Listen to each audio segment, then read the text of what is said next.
Dans le cadre du plan France Relance, le parc naturel marin de Mayotte a fait installer 2 filets anti-macro-déchets en début de saison des pluies. Ils sont situés à Pamandzi et à Majicavo et servent à retenir les polluants solides emportés par les pluies. Mais alors, que pense la population de cette initiative ? Je pense que c'est une bonne idée déjà de mettre ça en place. Déjà, c'est une bonne chose parce que là, on lutte pour, comment dirais-je là, on lutte contre la salubrité et pour notre environnement. C'est une excellente idée, il était grand temps de le faire. Enfin, Mayotte est une poubelle à ciel ouvert, hein. Faut être courageux pour le dire. Hein.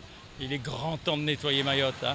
Pour moi, c'est une bonne chose si on peut mettre des filets pour stocker les déchets qui n'y vont pas sur la mer.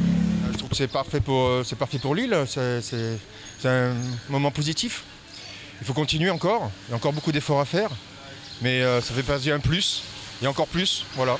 Faire beaucoup plus, une notion qui revient sans cesse dans les discours. En effet, nombreux sont les passants à demander d'aller encore plus loin. Certains y vont même de leur solution. Les filets, c'est un début, hein, mais il faut aussi avoir des embarcations qui ratissent littéralement le littoral.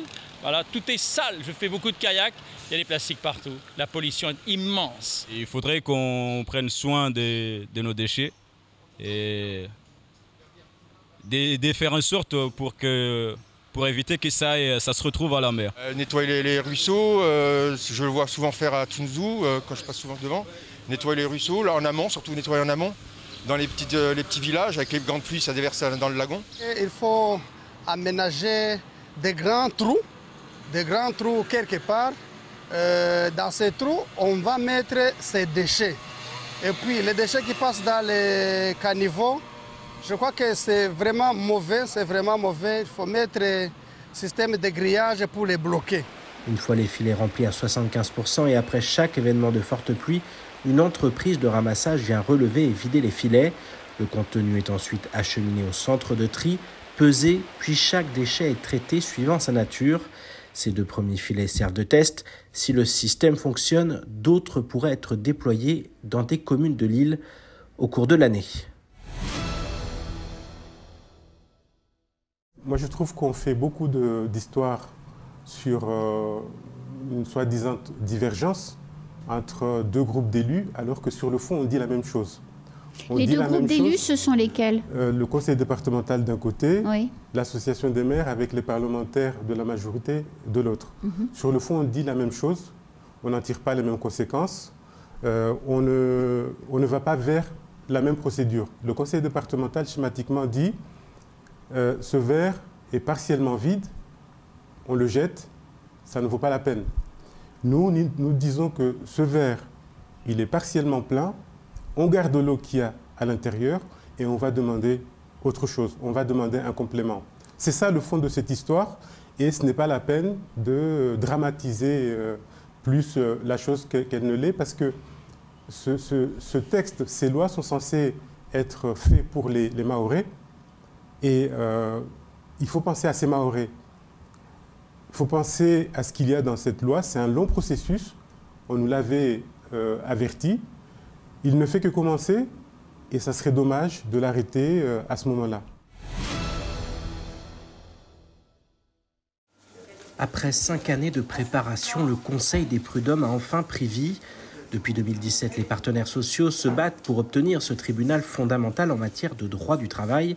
Et après de longs mois de formation, les conseillers prud'homaux de l'île sont prêts à rendre leur premier jugement.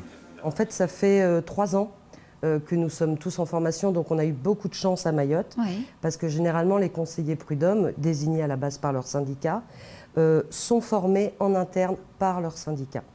Et pour qu'on aboutisse à ce grand projet qui soit la mise en place du Conseil des prud'hommes pour le 1er janvier 2022, ce qui était quand même un grand challenge, il y a eu toute une délégation interministérielle, avec une mission interministérielle, qui ont mis les moyens, il n'y a pas d'autre mot, pour que nous puissions être tous formés. Et la grande chance, c'est qu'on a été formés ensemble, salariés et employeurs. Donc ça fait 3 ans qu'on travaille ensemble, qu'on se forme ensemble, donc on se connaît déjà, on a déjà commencé à travailler. La formation a eu lieu en présentiel, mais aussi en distanciel avec l'école de la magistrature de Bordeaux. Les conseillers prud'homaux de Lille ont également pu aller en immersion dans les conseils des prud'hommes de Saint-Denis et de Saint-Pierre à La Réunion. Ils peuvent également compter sur le juge et partiteur.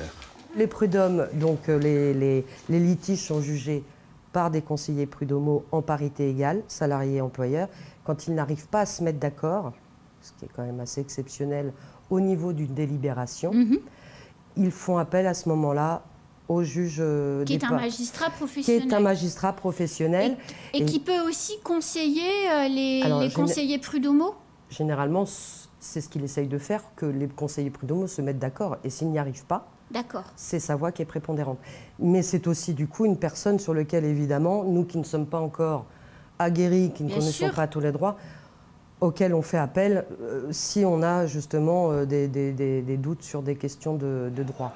Toutes les personnes disposant d'un contrat de travail peuvent saisir ce tribunal en cas de litige avec leur employeur. Pour ce faire, il suffit de faire une requête qui sera étudiée et déclarée admissible ou non par le tribunal. C'est très simple, il va au greffe et il fait une requête, il y a un document officiel à remplir. Il faut un avocat pour... C'est ce que j'allais dire, absolument pas. N'importe qui peut se défendre lui-même au Conseil des prud'hommes. Après, il peut être représenté par un avocat, il peut être représenté, alors au niveau des salariés, par un défendeur syndical, par son conjoint, tout simplement. Un employeur peut faire appel à quelqu'un de son entreprise pour le représenter. Alors tout ça, je ne vais pas rentrer dans les détails parce que ce n'est pas ça qui est important, mais toute personne qui a un litige avec son employeur peut saisir le Conseil des prud'hommes en allant tout simplement au greffe, donc qui sera à la chambre d'appel pour l'instant, là où se trouve le tribunal du travail, pour faire une requête. Une autre chose qui est très importante, c'est que le Conseil des prud'hommes ne jugera que ce qui est demandé. À noter qu'il est possible de contester une décision rendue par le Conseil des prud'hommes. L'affaire revient alors entre les mains de la Cour d'appel. Une cinquantaine de dossiers issus de l'ancien tribunal du travail sont déjà programmés jusqu'au mois de juin. 10 nouvelles requêtes ont également été enregistrées depuis la mise en place du Conseil des prud'hommes, qui a du pain sur la planche. La première maison de santé mentale ouvre ses portes à Combani. Portée par Mlési Mahoret et le CHM et soutenue par l'ARS, la structure propose un accompagnement médico-social et social. Elle n'accueillera dans un premier temps que les enfants âgés de 0 à 11 ans. Nommée Upara Makini, elle a pour objectif d'accompagner des enfants connaissant des problèmes psychologiques et émotionnels impactant le fonctionnement de leur vie quotidienne. Regroupant la psychiatrie, le médico-social et le social autour d'un projet commun, le centre permettra une fluidification du parcours de soins dans le cadre d'une prise en charge globale des patients du territoire.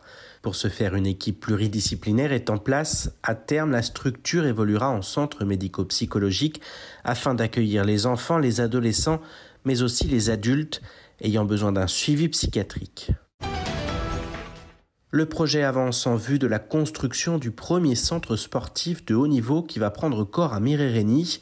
En août dernier, le conseil départemental a validé l'appel d'offres visant à construire cette structure dans la commune de Chirongui. Ce centre sportif a vocation à développer la pratique du sport chez les jeunes dès sa mise en service à l'horizon mi-2025. Il doit aussi permettre d'accueillir des sportifs de haut niveau pour leurs entraînements. En plus du stade d'athlétisme, de la beach arena et du gymnase, un centre de formation constitué de techniciens formés aura vocation à encadrer et sélectionner les jeunes sportifs. Ces derniers seront accueillis dans un internat construit sur le complexe. Si tout se passe comme prévu, le début des travaux est fixé à l'horizon 2024. La course contre la montre en vue de l'accueil des Jeux des îles en 2027 est donc bien lancée. Dimanche dernier, en début de matinée, un dispositif de surveillance constitué des militaires du DLEM et du commandement de la gendarmerie de Mayotte a été déployé dans le secteur de Soulou. 4 individus qui déchargeaient un kwassa ont pris la fuite à la vue des militaires. Ces derniers ont ainsi découvert un important stock de produits de contrebande dont la valeur est estimée à 70 000 €. Le butin était essentiellement composé de cartouches de cigarettes, de pots de crème éclaircissante pour la peau et de médicaments.